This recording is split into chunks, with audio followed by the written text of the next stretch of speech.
The Shadow from the Steeple was originally published in Weird Tales of September 1950.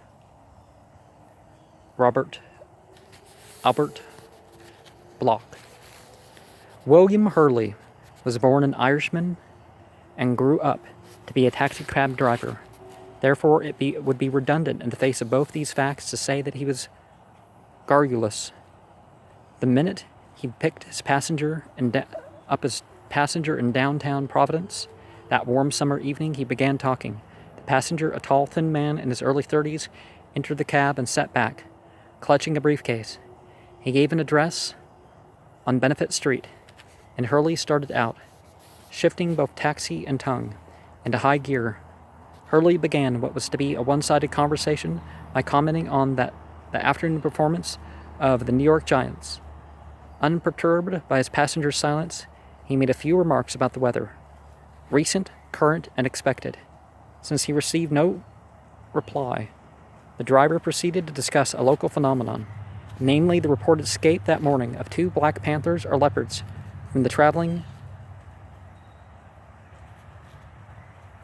menagerie of Langer Brothers Circus, currently appearing in the city. In response to a direct inquiry as to whether he had seen the beast roaming at large, Hurley's customer shook his head. The driver then made several uncomplimentary remarks about the local police force and their inability to capture the beasts. It was his considered opinion that a given platoon of law enforcement officers would be unable to catch a cold if immersed in an icebox for a year. Well, colds are diseases, not temperatures, things. This witticism failed to amuse his passenger, and before Hurley could continue his monologue, they had arrived at the Benefit Street address. 85 cents changed hands, passenger briefcase left the cab, and Hurley drove away. He could not know it at the time, but he thus became the last man who could or would testify to seeing his passenger alive. The rest is conjecture, and perhaps that is for best.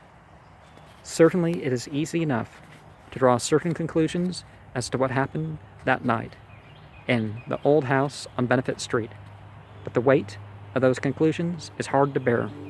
One minor mystery is easy enough to clear up: the peculiar silence and aloofness of Hurley's passenger. That passenger, Edmund Fisk, of Chicago, Illinois, was meditating upon the fulfillment of 15 years of questing. The cab trip represented the last stage of this long journey, and he was reviewing the circumstances as he rode. Edmund Fisk's quest had begun on August 8, 1935, with the death of his close friend, Robert Harrison Blake, of Milwaukee. Like Fisk himself at the time, Blake had been a precocious adolescent interested in fantasy writing, and as such became a member of the Lovecraft Circle, a group of writers maintaining correspondence with one another and with the late Howard Phillips Lovecraft of Providence. It was through correspondence that Fisk and Blake had become acquainted. They visited back and forth between Milwaukee and Chicago, and their mutual preoccupation with the weird and fantastic in literature and art served to form the foundation for the close friendship which existed at the time of Blake's unexpected and inexplicable demise. Most of the facts and certain of the conjectures were in connection with Blake's death have been embodied in Lovecraft's story.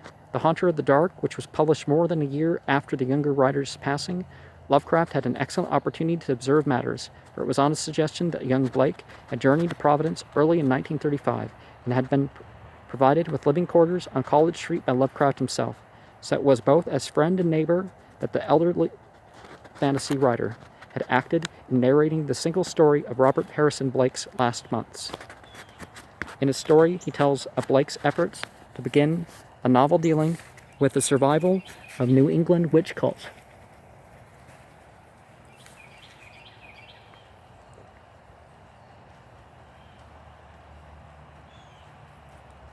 But modestly admits his own part in assisting his friend to secure material. Apparently, Blake began to work on his project, and then became enmeshed in a horror greater than any envisioned by his imagination. For Blake was drawn to investigate the crumbling black pile on Federal Hill, the deserted ruin of a church that had once housed the worshippers of an esoteric cult. Early in spring, he paid a visit to the shunned structure, and there he made certain discoveries which, in Lovecraft's opinion, made his death inevitable. Briefly, Blake entered the boarded-up Free Will Church and stumbled across the skeleton of a reporter from the Providence Telegram, one Edwin M. Lillibridge, who had apparently attempted a similar investigation in 1893. The fact that his death was not explained seemed alarming enough, but more disturbing still was the realization that no one had been bold enough to enter the church since that date and discover the body. Blake found the reporter's notebook in his clothing, and its contents afforded a partial revelation. A certain Professor Bowen of Providence had traveled widely in Egypt, and in 1843, in the course of archaeological investigations of the crypt of Nefertari had made an unusual find. Nefertari is the forgotten pharaoh whose name has been cursed by the priest and obliterated from official dynastic records. The name was familiar to the young writer at the time, due largely to the work of another Milwaukee author who had dealt with the semi-legendary ruler in his tale, Thane of the Black Pharaoh. Well, they were all African, weren't they? But the discovery Bowen made in the crypt was totally unexpected. The reporter's notebook said little of the actual nature of that discovery, but it recorded subsequent events in a precise chronological fashion. Immediately upon unearthing his mysterious find in Egypt, Professor Bowen abandoned his research and returned to Providence, where he purchased the Free Will Church in 1844 and made it the headquarters of what was called the Starry Wisdom sect. Members of this religious cult, evidently recruited by Bowen, professed to worship an entity they called the Haunter of the Dark. By gazing into a crystal, they summoned the actual presence of this entity and did homage with blood sacrifice. Such, at least, was the fantastic story circulated in Providence at the time, and the church became a place to be avoided. Local superstition fanned agitation, and agitation precipitated direct action. In May of 1877, the sect was forcibly broken up by the authorities due to public pressure, and several hundred of its members abruptly left the city. And let's not pretend that religious persecution has come to an end even with the Civil Rights Act. The church itself was immediately closed, and apparently individual curiosity could not overcome the widespread fear which resulted in leaving the structure undisturbed and unexplored until the reporter Lillibridge made his ill-fated private investigation in 1893. Such was the gist of the story unfolded in the pages of his notebook. Blake read it, but was nevertheless undeterred in his further scrutiny of the environs. Eventually, he had come upon the mysterious object Bowen had found in the Egyptian crypt, the object upon which the Starry Wisdom worship had been founded, the asymmetrical metal box with its curiously hinged lid, a lid that had been closed for countless years. Blake thus gazed at the interior, gazed upon the 4-inch red-black crystal polyhedron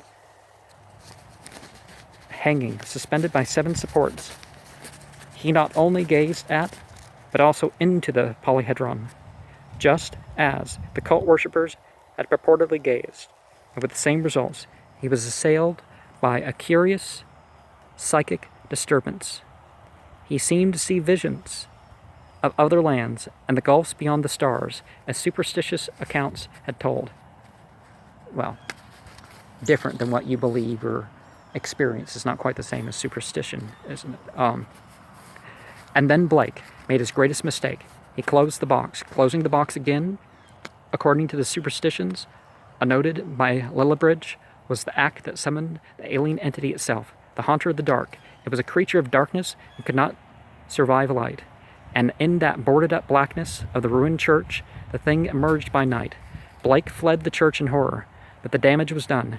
In mid-July, a thunderstorm put out the lights in Providence for an hour, and the Italian colony, living near the deserted church, heard bumping and thumping from inside the shadow-shrouded structure. Crowds with candles stood outside in the rain and played candles upon the building, shielding themselves against possible emergence from the feared entity by a barrier of light. Apparently, the story had remained alive through the neighborhood. Once the storm abated, local newspapers grew interested, and on the 17th of July, 2 reporters entered the old church together with the policeman. Nothing definite was found, although there were curious and inexplicable smears and stains on the stairs and the pews.